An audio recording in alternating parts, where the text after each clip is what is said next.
no concreta que la Guardia Nacional pase a formar parte del ejército mexicano. Y bueno, me acompañan esta mañana la asesora en políticas públicas y gestión de organizaciones de la sociedad civil, Luz Serrano, también el analista político Iván Gómez y el maestro en políticas públicas Alejandro Cepeda. Y bueno, jóvenes, yo les doy la bienvenida y pues un viernes más aquí, a lo mejor no está Nidia, pero bueno, hoy los acompaño en esta ocasión, pero bueno, ustedes son los expertos y vamos a exponer pues estos dos temas, ¿no? Que han dado mucho que hablar y que han estado en la agenda mediática en los últimos días. Perfecto, buen día, muchas gracias por tenernos aquí y como siempre todos los viernes aquí en Radio Sonora. Y creo que valdría la pena, hablando sobre el tema de la inconstitucionalidad de la Guardia Nacional a Sedena, hacer como un recuento de cómo han sido los pasos que han llevado hasta a lo que estamos hoy, ¿no? Entonces, en marzo del 2019 se publica en el Diario Oficial de la Federación la primera reforma constitucional en el tema, ¿no? Que esta fue una reforma al artículo 21 constitucional en donde se pone en nuestra Carta Magna que se contará con una institución policial de carácter civil denominada Guardia Nacional, ¿no? Subrayando el tema de carácter civil, que es lo que se está discutiendo actualmente. Posteriormente, en 2020, se estipula dentro de transitorios dentro de la misma Constitución que se estará en funciones de seguridad hasta el 2024. Recordemos que eso posteriormente se extiende hasta el 2018, hasta el 2028, el 2022, y posteriormente llegamos a donde estamos ahorita, que se decreta que es inconstitucional esa reforma. ¿Qué es lo que beneficiaría? Porque creo que para todo hay dos caras, ¿no?, de la moneda. ¿Qué es lo que beneficiaría en la reforma? Creo que la persona que tiene más clara dentro de la prensa, ¿no?, es Pérez Ricard. Ha escrito bastante al respecto y creo que yo convivo, ¿no?, con lo que menciona, y es esto. Actualmente, de los 78,000 personas que se encuentran adscritas a Guardia Nacional, el 77% provienen de las Fuerzas Armadas. Entonces, otro porcentaje proviene de Policía Federal y otro porcentaje proviene de personas que ingresan directamente a Guardia Nacional, ¿no?, que no han sido parte de otro tipo de corporación. Entonces, este 77%, que es pues una gran cantidad de personas, pues vienen comisionados de la militar. De la militar. Ajá. Entonces, al hecho de venir comisionados, ellos no gozan de los mismos beneficios que tenían dentro de la militar, que de las Fuerzas Armadas, que tienen pues su propio sistema de seguridad social, tienen su propio sistema de bonos, tienen su propio, pues digamos que se considera que alrededor del 30% de su salario proviene de las facilidades que les dan dentro de las Fuerzas Armadas, ¿no? Al momento de ellos pasarse a Guardia Nacional, pierden estos beneficios y hay un tema ahí administrativo que se tiene que regular. Entonces, por un lado, tienes a alrededor de 50,000 personas que están comisionadas a otra corporación que no están gozando los mismos beneficios que cuando pertenecían a las Fuerzas Armadas. Entonces tienes un tema aquí administrativo de que mucha gente no está gozando de los beneficios que venían incluidos con su empleo al ser comisionados. Entonces, ¿qué sucedería con esta reforma? Que al pasar el control administrativo a la Sedena, empezaría, bueno, ya habría como una formalización realmente, pues los derechos laborales que tienen ellos como participantes de las Fuerzas Armadas. Entonces, creo que esto no se ha hablado lo suficiente sobre que sí hay un tema ahí administrativo que se tiene que resolver y que hasta la actualidad no ha podido ser resuelto, pues debido también a estos casos de inconstitucionalidad. Entonces, hablemos de ya los puntos en contra. Pues precisamente una de las promesas de campaña de Andrés Manuel López Obrador fue precisamente la desmilitarización de las policías, ¿no? Y creo que la mayoría de las personas, pues definitivamente quisiéramos una guardia completamente civil, ¿no? Una policía civil. La policía militar, pues definitivamente ha tenido sus pros y sus contras, ¿no? En Latinoamérica, definitivamente que los militares tomen las calles, digamos, ¿no?, o el control de la seguridad pública, no hemos tenido una buena una buena imagen como latinoamericanos. A pesar de eso, por ejemplo, tenemos el caso de Italia, tenemos el caso de España, en donde tenemos los carabineros en Italia, que es una policía igualmente administrada por la militar. Tenemos los Mossos, por ejemplo, en Cataluña, que también es una policía eminentemente militar, que pues en ese caso no ha habido una problemática tan grande como la que hemos tenido nosotros aquí en Latinoamérica, como el caso de Chile, como el caso de Argentina, ¿no? En donde ha habido momentos en la historia en donde la militar ha tomado el control de la seguridad pública. Entonces, creo que definitivamente, por un lado, tenemos ese aspecto de la militarización, ¿no? Hay que decirle como es, de la seguridad pública. Y por otro lado, pues tenemos miles de personas que están en una situación, pues, digamos, de precariedad laboral o de que están gozando menos derechos de los que anteriormente gozaban por estar en calidad de comisionados. Pero está aquí, creo, un punto medio bien particular que se debe discutir, ¿no? Y esto es ya la cuestión más práctica. Realmente, si quitamos de este control de la seguridad pública a la militar, ¿qué es lo que sucedería con, por ejemplo, las zonas rurales de nuestro estado incluso, ¿no? El año antepasado teníamos alrededor de 900 elementos de la Policía Estatal de Seguridad Pública, en donde la mitad no ejercían funciones, por ejemplo, digamos, operativas, ¿no? Que se encontraban, digamos, en oficinas de gobierno de estado, oficinas, por ejemplo, de Poder Judicial. Si vamos, por ejemplo, a Poder Judicial, podemos ver que hay alrededor de 8 o 9 elementos de la Policía Estatal de Seguridad Pública, y con buena razón, ¿no? Es un recinto oficial que merece tener seguridad. Por otro lado, pues tenemos funcionarios públicos que también tienen seguridad asignada, el gobernador, la secretaria de Seguridad Pública, ¿no? El comisario de Seguridad Pública.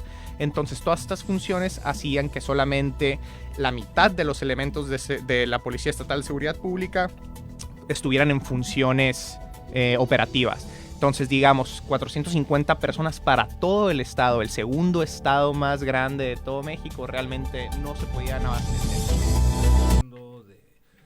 De fallo de la Suprema Corte de Justicia de la Nación a que pues no permite, ¿no?, a que pase a ser la Guardia Nacional parte del ejército. Y bueno, continuamos, jóvenes. ¿Quién agrega al tema? Sí, solamente para concluir mi participación, estábamos hablando sobre el tema de la cantidad de policías, que hace 2 años había alrededor de 450 personal operativo. Entonces, para este año se estima, según fuentes oficiales, que habrá el doble de personal asignado a la Policía Estatal de Seguridad Pública, ¿no? Cada 3 meses están sacando alrededor de 300 personas, 300 cadetes en ISPE. Entonces, creo que es titánico el trabajo que se está haciendo para la creación de mayores policías en el estado. Entonces, creo que aún así se torna un poco insuficiente para cubrir toda la necesidad que se tiene en el estado. Entonces, hay que hacernos la pregunta, sin la Guardia Nacional ejerciendo funciones de seguridad, ¿qué es lo que se puede hacer habiendo pues un presupuesto limitado que no alcanza como para poder generar una mayor cantidad de policías, ¿no? Muy bien, interesante el tema. Continuamos. Sí, y ahí precisamente Alejandro da un punto que me parece muy interesante acerca del país y de América Latina en conjunto como continente, y es que en los países de América Latina siempre ha rondado el fantasma de la militarización y de las dictaduras, ¿no? Siempre que ponemos sobre el debate público el papel de los militares en la sociedad, siempre queda esta duda, ¿no? Y yo creo que es el argumento principal, por ejemplo, de organizaciones de la sociedad civil, de activistas sociales, que precisamente se preguntan, ¿no? Diciendo, los órganos militares no tienen que cumplir una función de seguridad pública, cuando su función es la seguridad nacional, ¿no? La defensa de las fronteras del país y los peligros que ello conlleve, ¿no? Entonces creo que es un argumento muy legítimo, pero también diría que la misma Constitución de la Guardia Nacional es legítima, ¿no?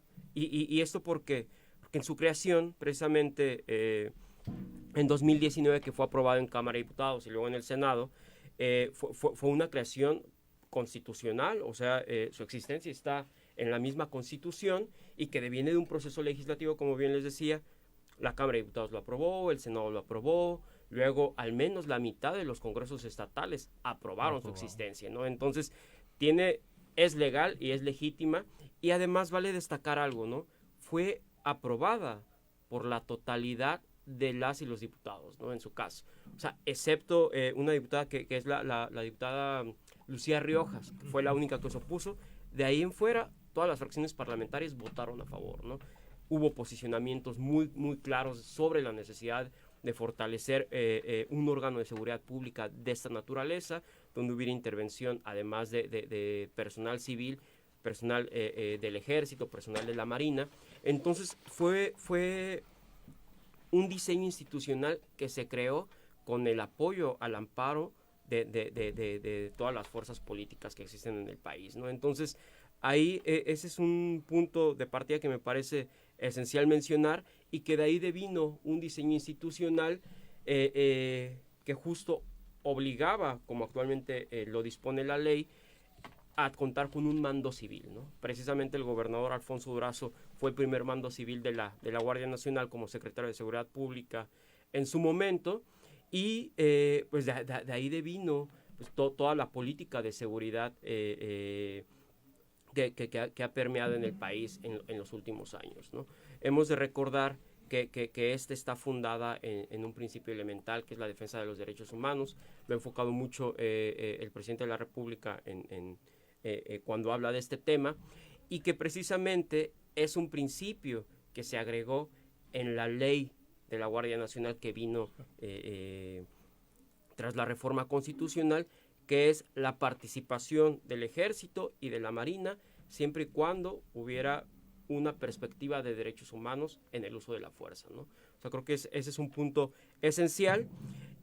Ya después, en el debate, en la misma revisión acerca del funcionamiento de la Guardia Nacional, o sea, ha tenido que realizarse distintos cambios legislativos, ¿no? Alejandro mencionaba el quinto transitorio de esa reforma constitucional, que se preveía que fuera hasta 2023 primeramente, luego se hizo una modificación para el 2024 y más recientemente hasta 2028, ¿no? El argumento principal de eso es que la Guardia Nacional aún no cuenta con la capacidad institucional para poder funcionar, para que el país tenga un órgano de seguridad pública eficiente, eficaz y que garantice los derechos de las personas. Ha sido el argumento principal, ¿no? Pero ya en esta relación con la oposición, pues sí se ha originado un debate acerca de las verdaderas intenciones, por así decirlo, de la presencia en un mayor número de años de este órgano de carácter civil-militar en las calles, ¿no?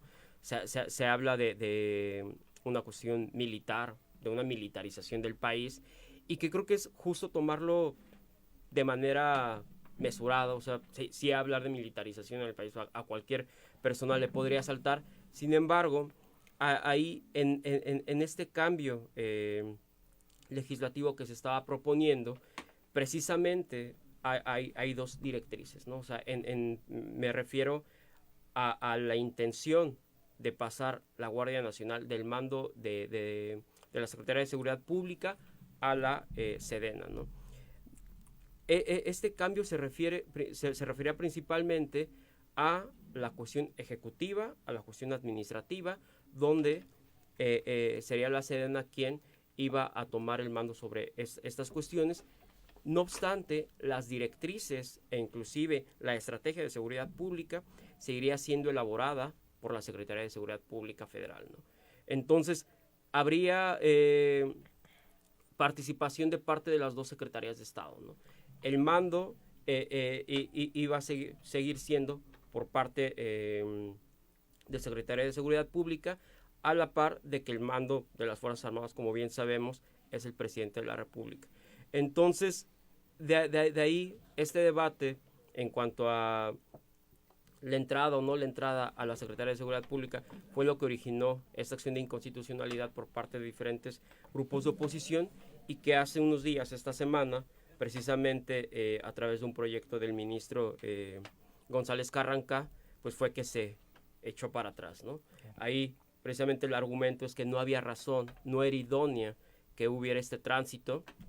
Entonces ahí quedamos como en la duda, ¿no? O sea, ¿cuál es el verdadero papel que está jugando ahorita la Guardia Nacional? O sea, sí es un requisito indispensable que se trabaje sobre su fortalecimiento.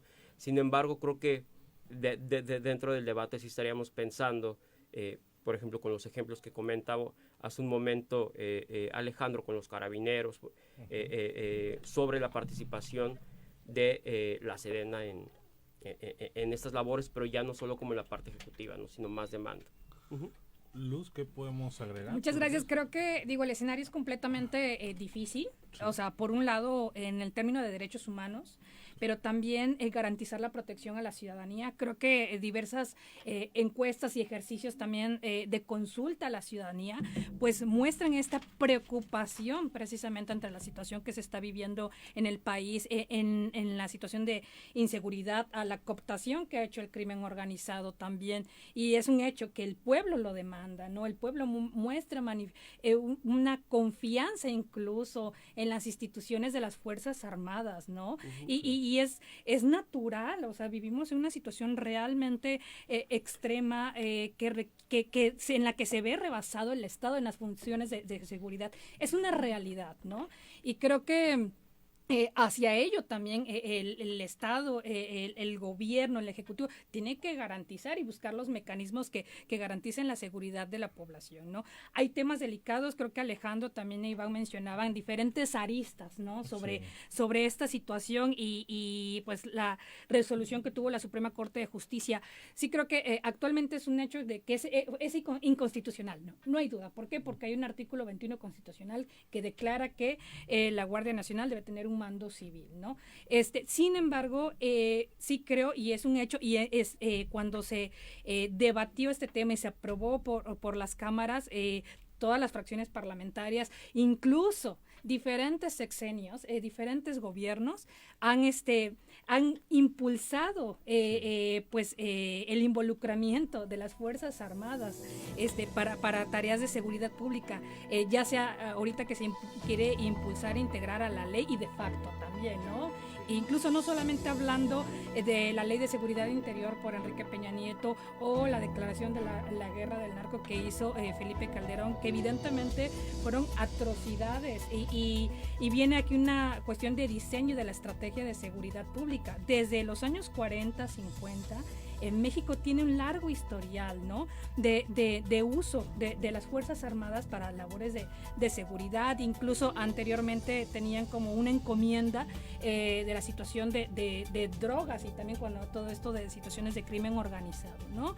Hay cuestiones muy preocupantes, claro que sí. Mencionaban ejemplos de políticas de seguridad pública a nivel internacional.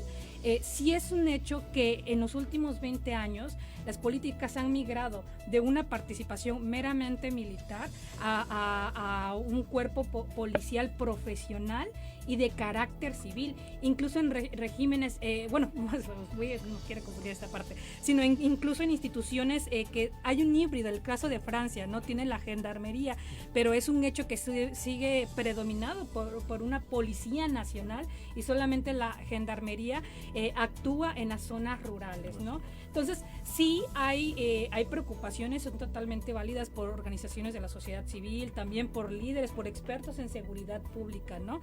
Entonces, yo creo que hay diferentes temas que se tienen que debatir, pero es un hecho que está rebasado. Hay situaciones administrativas de derechos laborales también del personal. Incluso en 2019 hicieron un retiro voluntario también, más de 4,000 elementos de la Policía Federal también. Entonces, eso habla de cómo está una situación ahorita administrativa con la creación de la Guardia Nacional.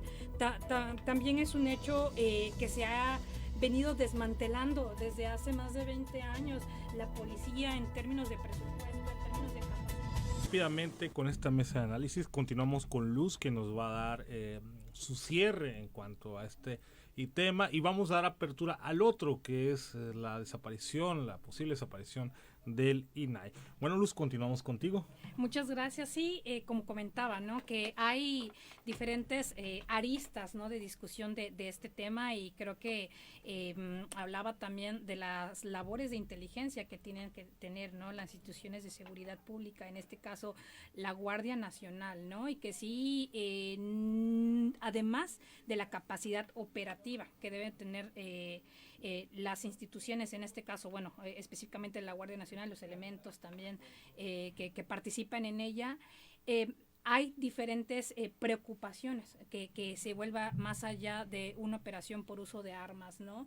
Entonces, y creo que de ahí devienen preocupaciones, lo mencionaba, totalmente legítimas también.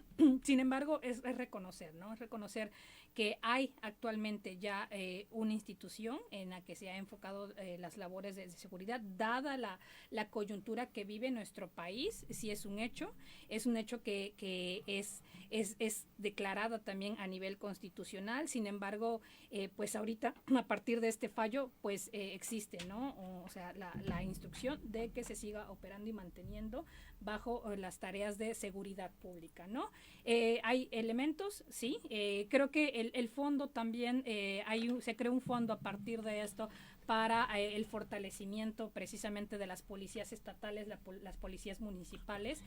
Creo que sobre eso se debe ir trabajando. Sí, creo que ahí es un elemento clave con las policías municipales también para garantizar la paz de la ciudadanía, ¿no? Entonces, se ha olvidado, y no se ha olvidado solamente en los últimos años, sino históricamente México no ha contado con una política pública. Ha habido políticas gubernamentales, ¿no? De que cada sexenio se crean diferentes estrategias, ¿no? Creo que la mirada sí debe ir hacia allá, ¿no? Hacia una política de Estado en materia de seguridad pública, y que garantice los derechos humanos de las personas y que también garantice su derecho a la seguridad. Muy bien. Luz, en cuanto al segundo tema, AMLO está proponiendo sustituir al INAI con la Auditoría Superior de la Federación o la Fiscalía Anticorrupción. Brevemente, ¿qué nos puedes compartir? Muchas gracias. Sí, pues creo que igual, también es un hecho que la creación de órganos autónomos, ha habido diversos debates entre que si surgen o no ante las debilidades de la democracia, y pensamos también en los sistemas, ¿no? Sí. De gobierno. Pues claro, creo que ningún sistema democrático es perfecto, obviamente ningún sistema, ningún tipo de régimen. Sí creo que es también un hecho los cuerpos de corrupción que ha habido en estos órganos y que se han prestado a la simulación precisamente en la creación de estrategias, incluso muchos de estos órganos autónomos con facultades limitadas. Sin embargo, igual creo que debería aquí haber un análisis muy claro sobre las funciones que tiene cada dependencia, cada institución, ¿no? Del Ejecutivo. Háblese de las específicas labores que tiene el Instituto Nacional, el INAI. Creo que tiene, pues su labor principal es garantizar el acceso a la información pública, ¿no? Y la protección de datos personales, pero también la Secretaría de la Función Pública también, que su labor principal es diseñar también pues políticas incluso, ¿no? Que coadyuven en un adecuado uso de recursos públicos, y pues por último también la Auditoría Superior de la Federación, ¿no? Que pues busca que se haga un adecuado ejercicio de fiscalización con las políticas y programas. Entonces creo que es un análisis también que requiere detalle, requiere trabajo. Creo que sí se ha ampliado tanto el aparato burocrático del Estado que muchas veces también se entorpece y no hay manera de operar muchas políticas precisamente públicas que beneficien principalmente a las personas, ¿no? Entonces es un hecho que sí, que algunos duplican funciones, que algunos se han prestado, que más allá de la autonomía es simulada, porque incluso en administraciones anteriores han terminado en sus secretarios ejecutivos o sus directivos han terminado en puestos de ciertas fracciones parlamentarias. Eso sí, también es un hecho. Sin embargo, creo que se debe analizar muy bien las funciones y competencias de cada órgano autónomo. ¿Por qué? Porque no se puede ser juez y parte también. Entonces, para mí esta es como la parte más importante, ¿no? ¿Cuál es la función de cada órgano autónomo? Y si al hacer estos movimientos se garantiza precisamente un sentido de autonomía, de imparcialidad y de impulso de derechos humanos, ¿no? Hablamos de diferentes, por ejemplo, que se encauce bien el órgano también relacionado con la educación indígena, por ejemplo, ¿no? Ver que también en el Instituto Nacional de Pueblos Indígenas pues haya precisamente, ¿no?, una adecuada aplicación de políticas públicas educativas, ¿no? Entonces en este caso hablamos también del CIPINA, por ejemplo, ¿no? La necesidad que hay de articular. Entonces y es un hecho que, por ejemplo, muchas dependencias son las que realmente aplican la política, ¿no? Muchos de estos órganos tampoco tienen presupuesto, incluso muchos de ellos solamente el presupuesto se asigna para la nómina la nómina del trabajador, ¿no? Entonces, creo que sí es necesaria una revisión. Nada más cuidar muy bien a la alineación de funciones y las atribuciones. Muy bien, Iván. Sí, pues Luz da un punto que me parece importante destacar y de ahí doy mi comentario, que se trata de garantizar derechos, ¿no? Sí. O sea, por ejemplo, hablaba del tema de la política de seguridad. Una política de seguridad que tiene que estar centrada en la garantía del derecho a la seguridad y la tranquilidad de las familias, ¿no? En cuanto al INAI, se trata también de garantizar un derecho que quizá no es tan tangible como la seguridad de las personas, pero es un derecho el acceso a la información que te posibilita una baraja de otros derechos, ¿no? Por ejemplo, la libertad de expresión, ¿no? Entonces, creo que sí es hablar del INAI como un órgano garante del derecho de acceso a la información, sí es fundamental. Yo la verdad abogo por conservar que exista un órgano que garantice este derecho, que además es un derecho constitucional. Lo tenemos establecido en el artículo 6 de la Constitución.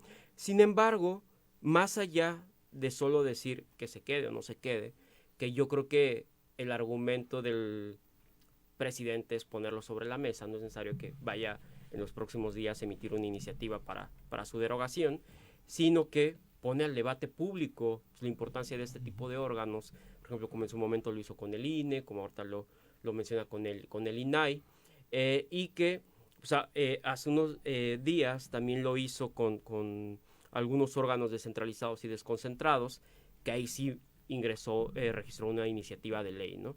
Entonces, yo creo que debemos rescatar la importancia de este derecho, pero en el diseño institucional sí tenemos que estar trabajando mucho, ¿no? O sea, paradójicamente, desde la creación de estos órganos, si bien ha habido ciertos avances en materia de acceso a la información pública, pues los órganos obligados, por ejemplo el Poder Ejecutivo, el Legislativo, el Judicial, incluso los partidos políticos, están obligados a transparentar información sobre el uso de los recursos públicos y sobre su funcionamiento mediante una plataforma, mediante la respuesta a ciertas solicitudes de información. Ha habido, extrañamente, muchos casos de corrupción, ¿no? Muchos casos de opacidad, ¿no? Sí. El gobierno de Felipe Calderón fue un claro ejemplo de la opacidad en materia de seguridad. El gobierno de Peña Nieto fue un gran ejemplo de opacidad y de corrupción en la política de desarrollo social, por ejemplo, la Cruzada Nacional contra el Hambre, existiendo este tipo de órganos, ¿no? Y Luz mencionaba algo también que viene un poco a devaluar el cómo se encuentran actualmente las cosas en este tipo de órganos constitucionales autónomos, y es el pago de favores que a veces sus representantes tienen con los grupos en el poder. En 2018, al término del mandato como presidenta de la INAI de la excomisionada Jimena Puente, por ejemplo, ella en 2018 accedió a una diputación por parte del PRI, ¿no? Entonces, hay un conflicto de interés muy claro, que precisamente te preguntas a qué intereses servían, ¿no? Entonces, ahí le das argumentos a favor al presidente para decir, pues este tipo de órganos, pues, lejos de garantizar el derecho humano a la información, pues servían a los grupos de poder que estaban en ese entonces, ¿no? Entonces, sí hay varias cuestiones que valdría la pena revisar, que valdría la pena trabajar sobre el diseño institucional que tienen este tipo de órganos. Sin embargo, insisto en que es importante conservarlos, ¿no? O sea, Claro. creo que es importante conservar un órgano autónomo que garantice este derecho. Al final de cuentas, la información pública es materia de trabajo para las organizaciones de la sociedad civil, para quienes se dedican a la academia, para aquellas personas que se encargan de vigilar el ejercicio del poder, ¿no? Entonces, en una sociedad democrática no podemos desligar el ejercicio del poder de una vigilancia o un escrutinio público hacia sus funciones y hacia la manera en la que ejercen los recursos, ¿no? Entonces, yo nada más para concluir y dar el paso a Alejandro, diría que es importante reivindicar este derecho. Sin embargo, es necesario que haya una reformulación de su diseño institucional, tanto de los comisionados que forman el pleno del máximo órgano de decisiones, pero también de las funciones internas que tiene el órgano. Muy bien. Perfecto. Pues Adelante. quisiera rescatar un poco sobre lo que han mencionado mis dos compañeros aquí, que por parte de Luz, que pues se trata de garantizar los derechos, ¿no? Cualquier tipo de política pública, cualquier tipo de programa, cualquier tipo de acción se trata precisamente y está vinculada con un derecho que poseen los ciudadanos. Y por otro lado, aquí mi compañero Iván menciona que en realidad sí, se tiene que cambiar el diseño institucional del INAI y creo que va muy de acuerdo también con lo que mencionaba el presidente. Hay que preguntarnos realmente cuál ha sido la función del INAI a través de los años desde su creación con Fox y qué tanto ha funcionado y servido para la protección de los derechos de los mexicanos, ¿no? Que en este caso es el acceso a la información, ¿no? A la información pública.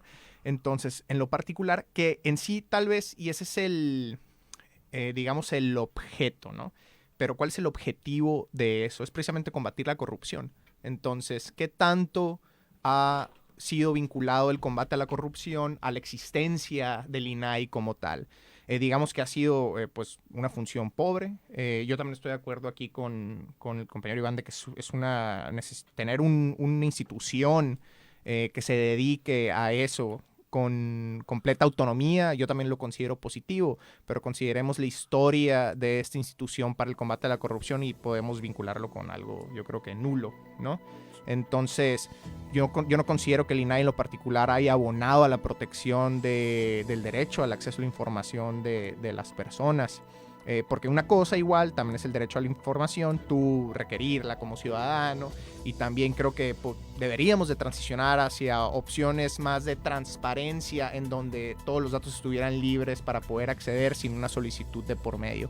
Entonces creo que ese es un camino que tenemos que llegar dentro de algún momento, y también lo platicábamos en el corte, pues esto se dio en un contexto, una reforma administrativa que fue presentada el día martes, en donde se van a desaparecer 18 órganos desconcentrados, descentralizados, ¿no? Entre otro tipo de unidades administrativas, pero que obviamente poseen una naturaleza legal muy distinta del INAI. No se habló con el que va a desaparecer o no, y el presidente afirmó que no.